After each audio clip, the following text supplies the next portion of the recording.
ताज्या बातम्यांसाठी ABP माझाला subscribe करा आणि बेल आयकॉन प्रेस करा। आपण पाहता एबीपी माझा। बातमी आहे नांदेडमधून। नांदेड जिल्ह्यामध्ये परतीच्या पावसाने सोयाबीन आणि कापसाच्या पिकाचं मोठं नुकसान झालेलं आहे। जिल्ह्यामधील अनेक शिवारामधील वेचणीस आलेल्या कापसाला झाडावरच मोड फुटलेले आहेत। अर्धापूर तालुक्यामधल्या दाभाडे गावातील शेतकरी मारुती टेकाळे यांनी आपल्या 2 एकर शेतामध्ये कापूस पिकवलेला होता। मात्र कापूस काढणीच्या वेळेला मुसळधार पाऊस पडलाय। शेतात पाणीच पाणी झालंय। शेतातील पाण्याचा निचरा झाला नसल्याने त्याचा फटका कापसाच्या पिकाला बसलाय। ओलाव्यामुळे कापसाच्या बोंड्यांना मोड फुटलेत।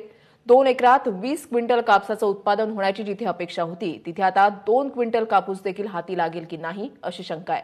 आता शेतकऱ्याला सरकारकडून मदतीची अपेक्षा आहे।